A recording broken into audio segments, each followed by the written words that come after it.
This episode is sponsored by the Long Nail Diva, fashion fit for a diva with long nails. Make sure you visit her website now and tell them Ressie G sent you. He wanted to transition out of being, a sexual exploit because like all of his content online was him with his ass out. You know what I'm saying? Cool, fine. Is it really that deep? Not really, but we make it that way. Well, let's casually talk about it. Let's do it.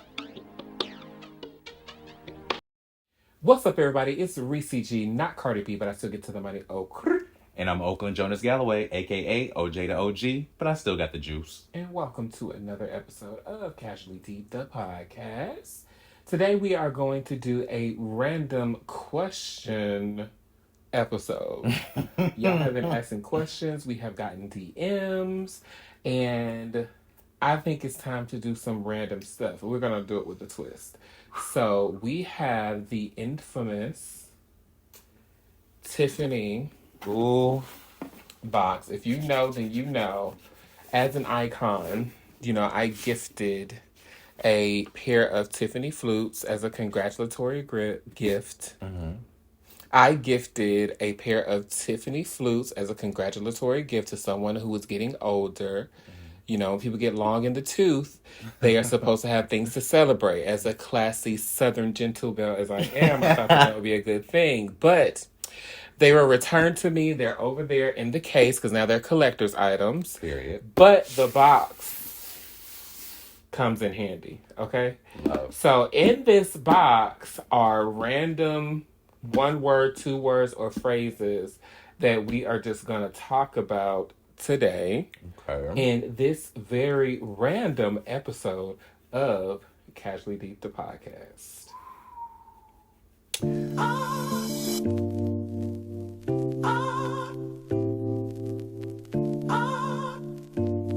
First, so you want me to go first? I'll go first. Okay. Let's see what we got. Trying to pick one I know I didn't. Okay.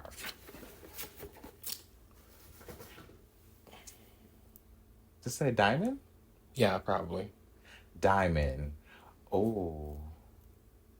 Do you have a story about a diamond? Yes, actually. I have a funny story about a diamond. My wedding. Okay. My wedding. So I've told this story before. I, planned the wedding behind my husband's back. We were planning to elope that day, planned the ceremony, long story, blah, blah, blah, blah. Mm-hmm. So we already had the rings and everything. And I thought I got our sizes right? Mm-hmm. So we're standing at the wedding doing the vows and everything, blah, blah, blah, blah, blah. And so it's time to put the rings on and everything. Mm-hmm. And I am bawling. Like, literally from the time shut up. From the time my husband hits the door through the entire ceremony, I am like full-blown fire hydrant. It is ridiculous. So I put his ring on first. Boom, everything's fine. Everything's cool. He goes to put mine on, and I am like just... It is ridiculous. And the ring gets stuck at the knuckle, right? Mm-mm. I'm literally crying, and I'm like, just push it. Just push it. So we're sitting there for like 2 minutes, just like... trying to get it, but can't get right. Trying to get it. And then eventually it just slides on there. So it is so the picture that I could probably still pull this picture up on Facebook now. There's a picture of us with our rings on like this, right? And you can kind of tell, like, there was a force to get this ring on my face. Like, you can kind of see the little ash scrape marks on my knuckles trying to get it up there. It's crazy. It was hilarious. Did you know that by law, if somebody proposes to someone, the engagement ring belongs to the person who proposed? Mm-hmm. I didn't know that. I thought you just keep the ring. I mean, that's, standard, but if I'm ever in it, if you act out and it don't work, I'm keeping the ring. Oh, I did. Period. Okay. My turn. I'm gonna pick one of yours because you put it on one of these big ass. I didn't know. Let's see. What does it say? Trade.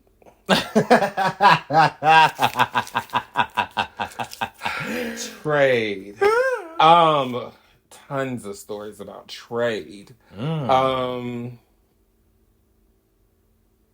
can remember the first time that I was approached by a piece of trade in public. I was I had to be all of maybe 22, 21, 22, 23, somewhere around there. And me being just gay, I remember I had these one pair of high-waisted white Tommy Hilfiger jeans, and they would fit me like a glove.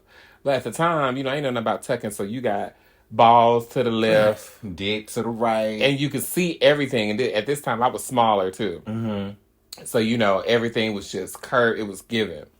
And I remember I was on the train on MARTA in Atlanta, heading somewhere, and this dude looks at me the whole ride or whatever, and he gets off the train and he says, and then so I was like, yeah, I'm gonna do it. But then when I got up, the doors closed, and I was like, fuck. So I got off at the next one, waited for the train to go back, went back to the train station, got off, thinking, okay, am I finna see this piece of trade? And he was still there. So we go to his place. I don't know if it was his place or whatever, and it was just so dirty. Like, the apartment was just so dirty, and I was just like, I thought you were about to say you were late. No, it was just disgusting, and I just couldn't do nothing with that. And I just was like, yeah, no. I was like, you know what? I got syphilis, so I'm just gonna go. Bitch. I gotta go. That's why I was headed to the clinic while I was on the train. Just lying. But yeah. That's a good exit. That's a fabulous exit. That's a fabulous exit. A fierce one. Baby. Put it over there. Okay. Let's see what we got here. Casino. Oh. Okay. I have a casino story. This was this was right around the time me and my husband had broken up, but we weren't we hadn't filed for divorce yet. We were just we had decided that we weren't going to be together anymore. She was a lady at the casino. Okay. Honey. Child, I had to get lost all her money. All my money. Last $2. Right. Honey. So me and a bunch of friends went to the casino just to go because they were going and they just invited me. So I was like, why not? I ain't got nothing else to do. So I go, and mind you, one of the people who I was going with, we were interested in each other, but hadn't really done anything. It was just flirtatious or whatever, chill shit. And so we get to the casino, we go, okay. So I'm doing my little, slot machine bid, whatever, playing my little slots. Next thing you know, they say you hit, right? So I win 5 racks, right? So I go, cash out, $10, 5 racks. I was like, okay, bitch, I'm done. Mm-hmm. So then they were like, well, we're not ready to go. So I go, give me a drink, come back. Then I was like, okay, let me play one more. I ain't going, what's $1 more worth of coins, right? Mm-hmm. So I go, play, win another $5,000. Nasty. I was we need to go to the casino. I was like, bitch, I'm ready to go. We need to go casino, bam. I said, cash me out. I'm ready to go. Right? Nasty. Everybody that I went with lost all their money. Everybody lost $200. I spent $11 and won $10,000. That's crazy. The best part about this story, I never told my husband about it. My money is my money. Okay, I was like, well, we ain't together no more, so I ain't got no reason to tell you nothing about that. Period. So, but what did you do with the 10,000? I put 8 of it in my daughter's college fund. Okay. And then 1,000 of it this was like around the holidays. So, so I did like Christmas for her, Christmas for the whole family, or whatever. Blah blah blah blah blah. And then the rest I just put in the bank. Oh, okay, that was nice. Child, I don't know what I would have did with it. My casino story would be it's so much different. I wish I had a better one. A better casino story? Yeah, but I was like, 10 racks ain't nothing to sneeze at. I'm here for it.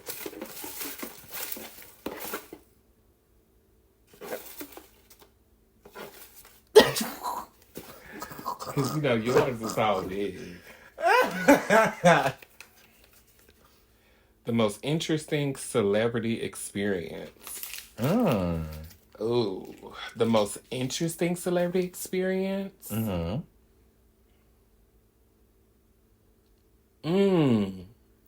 I've had so many stories.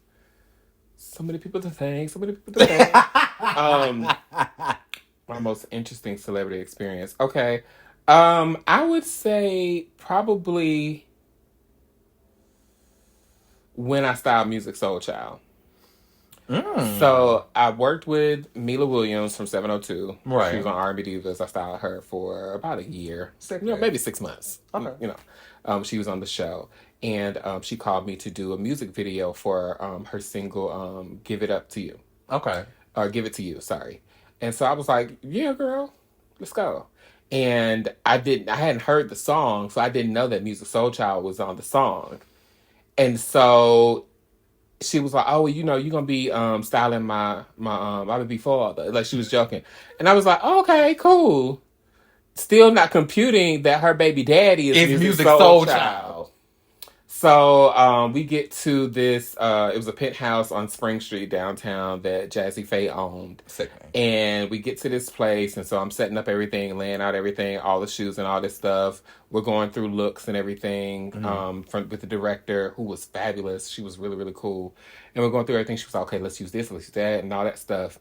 And she was like, "So, what time does music get here?" She kept saying, "What time does music get?" So I was thinking in my head, like, "Girl, y'all ain't got like a DVD player, a CD right, player. like y'all ain't got the track. Y'all ain't got like what's going on? Y'all ain't got the CD, nothing." And so I'm thinking to myself, like, okay, I've done music videos before, but maybe she just needs to hear the music. Like, this is 702. This is Mila front to back. Stilo. You know, yes. Where my girls at? From the front to back. Is you feeling that?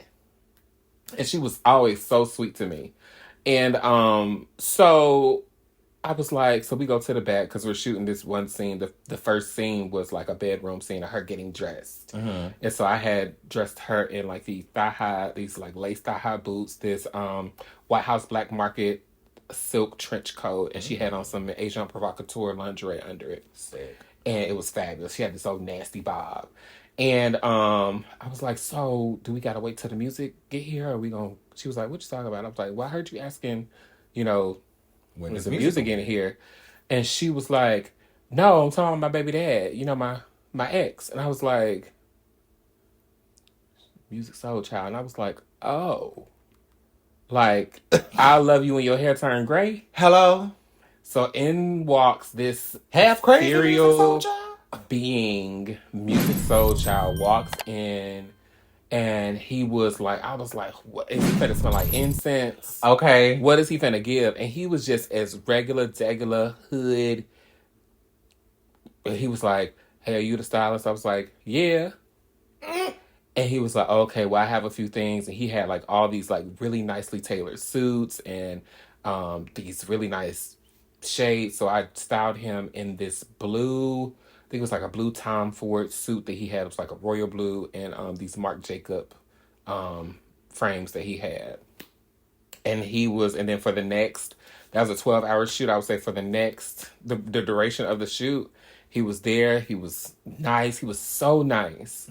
And I just didn't know what to expect from that level of a star. You know, I mean, granted, she's a star too, but it was like, you know, when you have a male energy in a room, it's always different. And yeah, Music Soul Child. Sick, it was interesting. Yeah, it was really, really interesting. Come on, music. Shout out to Music Soul Child. Okay. Because I'm still half crazy. Okay, what we got? Oh, did I pull two? Or is this one? Okay. Okay. boyfriend. Oh God. Okay, girl. Just okay. Boyfriend. Um, where do I want to go with that? Do I want to do funny? Do I want to do sad? Don't do sad. I ain't got time for you to be crying again. I hate it because yeah, that did get shut. Okay. Um, I I have a fun. Well, it's more of an ex boyfriend story, but just something that happened Apparently. recently, huh? Apparently. I mean, we both sitting here single. Real funny. Um, so the first guy that I would call myself in a relationship. In fact, yeah, no, I was about to tell the other story about the roommate. Should I tell that one or should I That tell wasn't a boyfriend. the Oh, white well, boy that was story? a boyfriend. No, I mean, whatever. I don't know. It's up to you. I know both. Tell me something I don't know. Tell you something you don't know. Well, they don't know it. Y'all don't know it. So go. Do the roommate. The roommate? Yes. Okay, cool. So there was this guy. It was Your roommate? huh? That's your roommate? Right. But there was this guy that I would call myself dating. He was the first guy that I was interested in post divorce, right? He was the first guy that I talked to, first guy that I ever, had any type of feelings for, whatever. Okay. So we meet, we're chatting, we're cool or whatever, blah blah blah blah blah, cool, whatever. Meet for New Year's, it was cool, it was fine. And then now mind you, we live about an hour away from each other, and we both were working a lot. Me and him both had like two jobs at the time. And so we were, doing our own thing. We were didn't get to see each other that much. So at some point, this is like maybe 3-4 months later, we decide that we're gonna link up for a date, right? And it's gonna be our first like official date. We go out to dinner, sit, chat, do the whole thing, right? I get dressed up, I show up, I look good, you come open the door, all these things, right? So we go, he comes down to Fayetteville, we go out and we're having a nice dinner, the food is good, we're kicking it, drinking. And he starts telling me this story about his roommate. Now, mind you, the roommate is somebody who I had known about because, he was telling me, that he had a roommate and I knew his dog and, he would send me pictures of the dogs, him and the roommate's dogs and shit. And he would talk to me about, the roommate, not being able to hold up their half of the rent and not having a job and all of these other things and all these other things, right? Tragic. The person was cool, but he was just tired of having to carry their side of the bills, right? So, neither here nor there, whatever. So he starts going into the story about the roommate, and then he tells me that the roommate that he's been talking about this entire time is actually his ex-boyfriend, who he lives with. Now, like I told you, we've been communicating with each other for at least 4 months. At least 4 months. We talk damn near every day. I check on your dogs. I wish this roommate's dog a happy birthday. You know how I feel about dogs. I done damn near like so much, right? You've had you had plenty opportunities to tell me. I just asked you last night. I just told you that she sent me a cease and desist. Like, what do you mean? So I'm trying not to react in the moment because my first mind is to cuss you the fuck out. Why the fuck you got me sitting here in public telling me that the person you live with, who you have communicated to me about for months at a time now, is somebody you was fucking? And the way that you communicate that to me is by telling me that person, when you first moved in with them, or when they first moved in with you, they moved into your house. No, I'm lying. You actually moved into their apartment and just ended up paying all the bills. Catch. So this person, you're telling me that when y'all first moved in, this person was still begging you for sex, still trying to fuck, still trying to do all of these things, and you were like, no, no, no, no, no, because once you're done, and this, that, and the third, blah, blah, blah, blah, blah. And I'm just sitting here, I'm listening, but I'm not listening. Because I'm so stuck on, you have been communicating with me every day, like how me and you will just send memes back and forth all day long, text all day long. That was us sending voice messages back and forth all day long. Like literally, I work overnight. So he would be up at night driving Uber. We would be on the phone like months. Garbage. Garbage. And you gonna see, and so it just, That's why you can't date right there. that's why I don't date right now. That's it. And then to make the story even crazier, after the fact, we go on a date. After the fact, we decided it's just platonic. For whatever reason, I was just over it at that How you point. doing Like, it? once he tell me that, fine. Okay. So eventually I end up back on the internet and I end up conversing with this one dude. Turns out I end up conversing with the roommate. Did you fuck him? No. Oh, I would have fucked him. I would have, but I think, So they both was bottoms? I mean, they would have been for me. Oh, Jesus. The second one, the roommate was definitely about him. But the guy, he didn't give bottom, but he was gonna give up that. Okay. Yeah, go Oh, on. Next question. Whoa. Jeez. Louise, Harriet, and Margaret. Let's call the prayer warriors. Cause I can't be out here in the streets. $500. $500. Mm-hmm. Oh.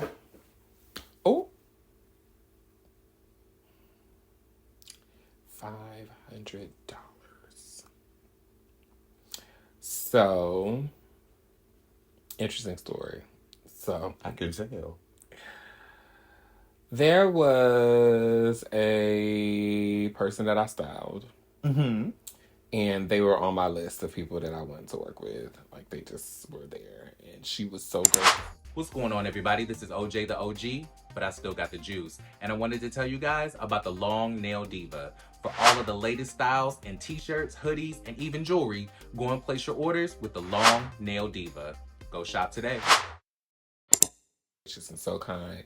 We did a shoot together. I brought her tons of looks. Like, I think I pulled like maybe 15 looks. We used like 5 or 6.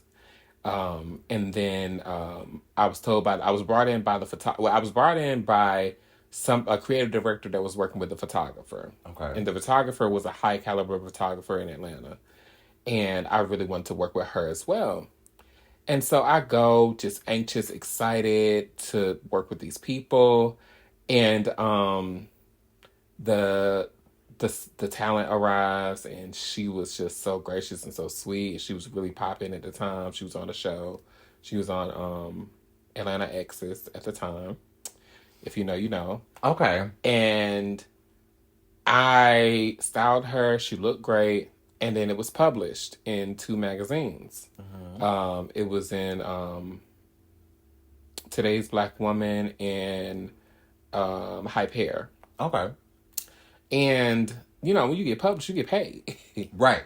And so I had gave the photographer my rate, which was only, I was like, you know, I really want to work with you. Let's build a relationship. I only told her 500. Mm-hmm.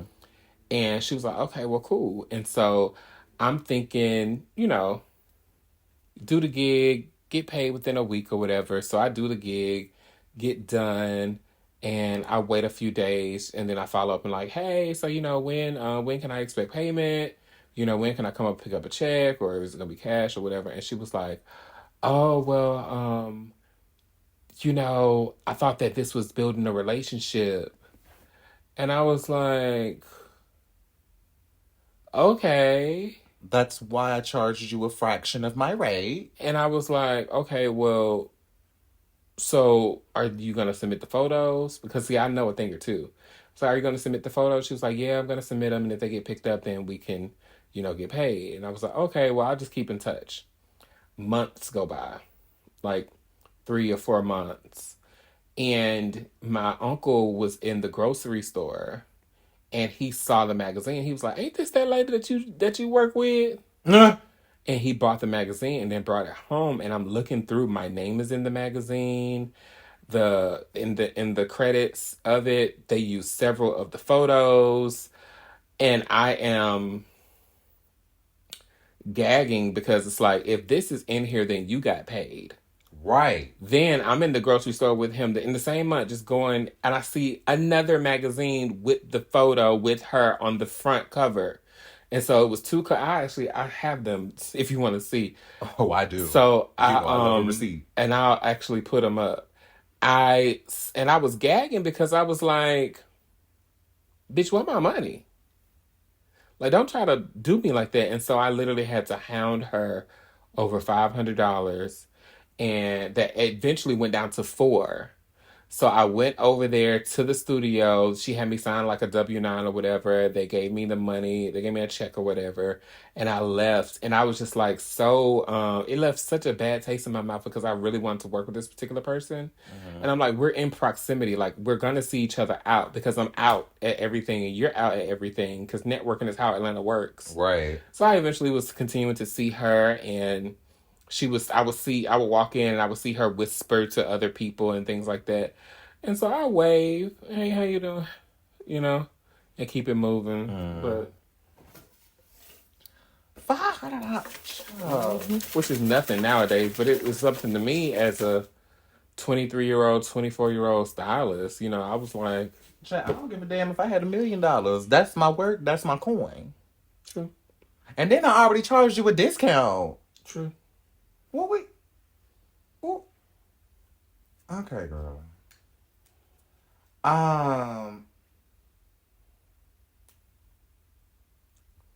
Let me see. Prude. Oh. What's a good prude story? Are you a prude? No. I don't think so. I have prudish ways. Like, I'm not necessarily... It depends. Like, you would have to, like, warm me up to the environment. Like, if I'm in a room full of people that I don't know, I'm not going to come in as wide open as I would if I was at your house and be like, hey, girl, what's up? Let's talk about where the hoes at? You know what I mean? Like, there's only, like, a certain level of, like, hype I'm going to come in with. Still be the personality, still be myself. Hey, what's going on? How you doing? Blah, blah, blah. But I'm just not going to say certain things until like I know how. At? Like, where the hoes at? Got it. You know what I mean? When a party at. But where the hoes are. Okay. Freaknik.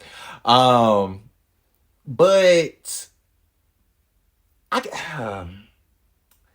guess it depends. Like, there's just, like, I'm willing to say a lot of things. I guess I just have to know that I'm in a comfortable enough environment where somebody is not going to look at me crazy. Because I'm pretty much an open book and I'll say whatever. But I'm also one for appearances and impressions. So, like, if I know it's going to make me look a certain way, especially in, like, professional environments. You know what I'm saying? Which is a tricky subject for me because a lot of the times in professional environments, my exuberance is what is the attractive factor. Like, the fact that I'm willing to, like, come in a room and damn near say anything will kind of, like, most of the time get me the job or, like, get me, like, focused in the room. But I always teeter that line of, like, like, how far is too far? You know what I'm saying? Because, like, you want to be like, oh, wow, he's great. He's he's hilarious. He's a great personality. He's going to be fun to work with. But you don't want to be like, oh, he's crass. Like, oh, he just does a lot. I can't really think of a story about being prudish, though. That's enough. That's enough? Yeah, it makes sense. Because I don't think I was ever a prude. I mean, I think when I was younger, I was kind of a prude with my body. But... not stingy with the cootie cat. I'm very stingy now. Extremely. Let's pick another one of these. Let's see. Forgot what I don't put on here, child. Uh, before I read this, we need to take a commercial break. Oh shit. Okay, so the one that got away. Ooh. Um, the one that got away was me. No. Ha! I think it's like the one that got away, but I kind of played a factor in it. So there's this guy in Atlanta who I really, really, really, really like. Like we met on Jack. He came over. We didn't do anything. We just had like conversation and whatnot. Because I used to go on these long stints where I wasn't having sex for a minute. So my best friend was like, "Girl, invite him over to the house. Just have girl, Go in, and bitch. go in, let have." And I was like, okay. And so he was really, really cute. And I think he was like a year younger than me, or maybe 2 years younger than me. And so he came over, we had a great conversation. He was the height I like, he had the voice that I like. Everything was like matching up. He was in school at Emory to be a nurse. Nice. So like he was like doing it. Yeah. So we continued to talk or whatever over like a 3 year span, like on and off. It was not consistent. I was doing my own thing. He was doing his own thing. But whenever he would come around, um, we would chill, have sex. He introduced me to Four Locos. Oh, classy. He was like, yeah, it's like drinking a Four Loco. And I was like, what's a Four Loco? He was like, you never had a Four Loco? I was like, no. He was like, we going to QT right now. Baby, we went and got 3 Four Locos. I had one. He had one. We split half of one. And then we had our first sexual experience that night together. And it was very, very good. And it was a very good session. But then when he went away again and then came back into my life, he was like, I really want to try like being with you or whatever. And I was like, I'm moving to Dallas. He was like, you're not going. I was like, I'm moving to Dallas next week. I'm leaving Atlanta. I'm going to Dallas. And so I really was like, maybe he's kind of one that got away, but I don't think that I would have stayed for him because I think that I gotta put me first, Curtis. I gotta put me first. Like I had to put me first. Lucius, like not Curtis. I was thinking about Effie. I gotta put me first, Curtis, and Lucius too. What about what I need? Okay. But yeah, he was kind of maybe one that got away, and then so like years passed, and I moved to Dallas in 2016, so probably like 2018, I was in Atlanta, and I thought about him, and I was searching on Facebook for him, and I found him on Facebook, and so I hit him up. I was like, "How you been?" He was like, "Oh, I've been good. My grandma passed. I gave him condolences. He was really really close to his grandma." But then I also found out he was in a relationship with a woman. Oh. And they had just had a son. Yeah. And I was just kind of like gagging because I'm like, it took you 3 years to want to commit to me. But then you just gonna have a baby with this lady. Can't believe you would leave me for a white woman. Okay. I give you 11 fucking years of my life. Baby. And she was white. Nothing against white women, but it's just, I was just like, I'm working through I'm working through that right now because I dated one white boy and I'm like, child. I don't know if I can do that. We know we both can't do white women. Hello. Okay. We know that. Child, I'll probably be done scared of Karen to death. Okay, what we got I see here? you more like dating like a Brianna. I can see that. Yeah. Probably half black. I'm more of like a Emma. I'll date a Emma or Ashley. Definitely Ashley. Definitely Ashley. Yeah. OnlyFans. OnlyFans.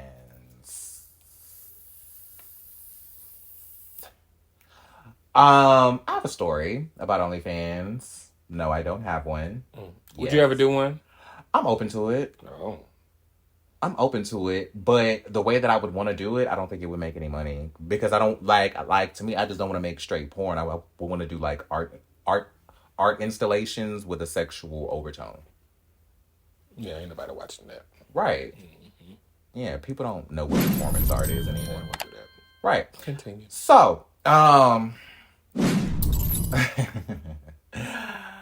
so we're working on a project. And one of my original cast members for that project has an OnlyFans, right? Cool. Great. You sure do. Great for them. Not that one. Oh. Not that one, but another one. Okay. I subscribed to that one. I had to see what was going on. I was impressed. Shout out to you. We'll be reaching out to you soon. But there was a cast member of mine who has an OnlyFans. And their whole goal on the show was to transition what? I thought you was gonna say their hole was so open.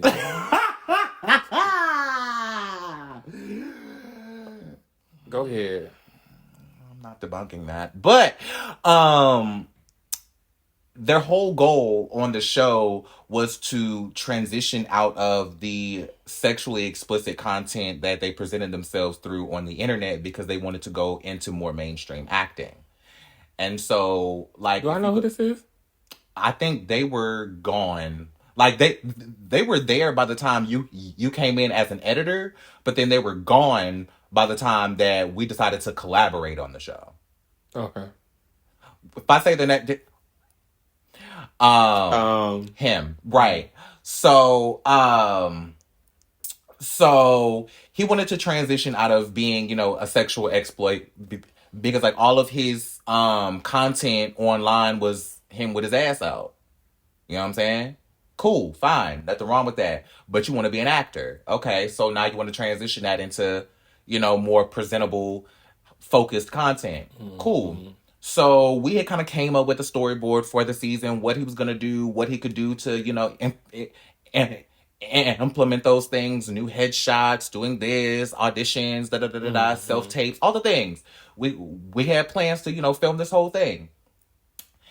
Time goes on. And, you know, he's inconsistent. He's here, there, he's everywhere. He's not doing this. He's not showing up for this. Mind you, there's a whole story about his boyfriend.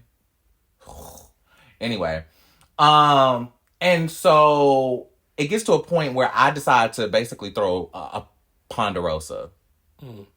And I'm like, not a lemon squeeze. Literally. And I bring the remaining cast together because I decide, like, some people are going to stay on the show. Some people are not. And so the people who I planned on moving forward with, I was like, we finna come together, have this coming to Jesus moment. And we're filming, mind you. So all of this is on tape. And so we're sitting and we're talking about, you know, what we're doing, what we're going forth, you know, what we have going on, what we're creating, what we have coming up, all of those things. And he gets asked a question. And basically his whole thing derails, right? Like his whole storyline derails. Basically he don't know what he want to do. And I'm sitting here trying to like focus it back to acting. And I'm like, okay, so are we doing this? But you wanted to do this, da-da-da. He's all over the place. So his OnlyFans comes up because he's talking about how he wants to transition from a sexier image to a more presentable image. So I'm like, okay, so what are you doing with that? Like, are you going to close the OnlyFans? Are you still posting to it? Like, are you like, what are we doing with that? And so he was like, well, I mean, basically what I'm doing is, you know, I kind of, you know, I'm just, you know, I posted it, you know, a little bit when I first went on there, but I really ain't posted on there in months. So really what I'm doing is just, you know, letting the new people come in and, you know, get that 1 month out of them and then they don't come back because I don't post anything else. So I was like, so you're baiting girls on OnlyFans? We're on camera, mind you. We are on camera.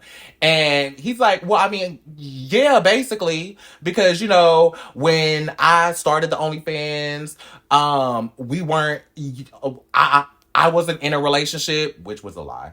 And all of this type of stuff, blah, blah, blah, blah, blah. So I'm like, he's giving me a headache. Then asked to have that footage cut out of the show on camera. You're asking to have things cut on camera that you said. Long story short, he's still doing the same shit. We should look at it after this. If you go to... in the words of Cynthia, at the sleepover. Oh, baby, I got it for you. Cause I got the receipts. And he's still doing the same thing. If you go to his page now, he's still doing the same thing. Ass out. Whoo, child. Ooh, you got a shemale, honey. Well, his case is in the same place as when I had it. Mm-hmm. Mm-hmm. So I think this will be the last one. Okay. Best worst sexual experience. Best or worst sexual experience. Mm-hmm. I don't think I really have a best. Ooh. That nigga in DC. That wasn't the best. I wouldn't say that was the best.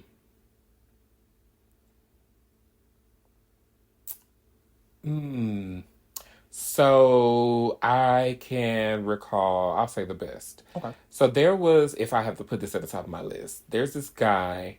So me and my best friend, we always give boys code names. So this guy was Aaron's truck because he drove errands and he delivered furniture. Right. Okay. So when I lived in the hood and I was walking balls or whatever, you know, when you get your hair freshly done as a butch queen up in drags, you know, you even take that hair down. Period. So, you know, It was like this real cute shortcut. It was everything. That night was my first ball. It was the Atlanta Awards ball. Oh my God. I walked. And the girls was giving me my things. Stasha Sanchez gave me my life that night. Like, it was just so many girls was giving me my things. That was my first time out. And I had like this little shortcut necklace, this faux fur, black dress. I was given. Ew. And my hair was still, you know, done, but where we lived, me and another friend of mine, we lived at the time, it was in this hood-ass neighborhood, and across the street was the wing place. Ghetto, good-ass wings. So I was over there, I went to go get some food, and walked back to the house, and I see this Aaron's truck when I'm leaving out, and I saw him look at me, but I was like, oh, child, I'm not finna, please don't let me get gay bash today. Because I had, my hair was wrapped, and I just had, like, a scarf holding it down. Mm-hmm. And then I was cold. It was cold outside, so I had on, like, this real, you know, this little bomber jacket.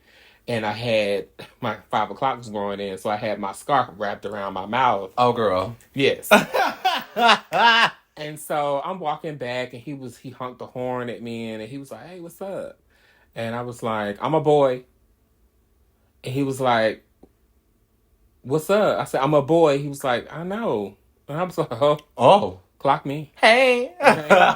So he was like, let me come to see you. And I was like, okay. So he came over one night and he was like, he brought some movie to watch and he came over, he started kissing all on me and he had the biggest penis. It was so big. Oh my God. It was so big. And I was just like, I don't know what I'm finna do with this.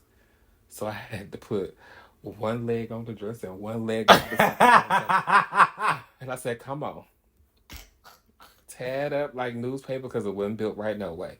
Hello. But it was like such a experience because he was like so hot. Like when I say he was like 6'5" and you know, he moved furniture, so he got that little pudge, but he was built and the dick was huge. Oof. It was big. He sound big in country. And he was big in country, like pull tractors for fun country. Yes, God. But log rolling ass nigga. And he was a really nice guy, but he was straight. And so it was like nothing could ever come out of it. But I would definitely put him at the top of my list as the best sex that I've ever had. And I think I was probably like 22 at the time. And I think he was like 25 or 26. You know. At that time, I was thotting and bopping. When I say thotting and bopping, come on, zipping and doing it. And doing it. Word. At the time. It was just like, oof. I think we should do this again. We should. Yeah, we should do it again. Fun. This was fun. So, just random. If y'all have some random questions or random topics, put them in the comments, and then we might add them to the infamous Tiffany box so that we can do some more. For sure. The big blue box. Yes. So yeah, make sure that you like, comment, and subscribe to the ReVoyce's YouTube channel and follow us on all social media platforms. And until next time, make sure that you have casual conversations, but try and take them a little deep. Peace. Bye.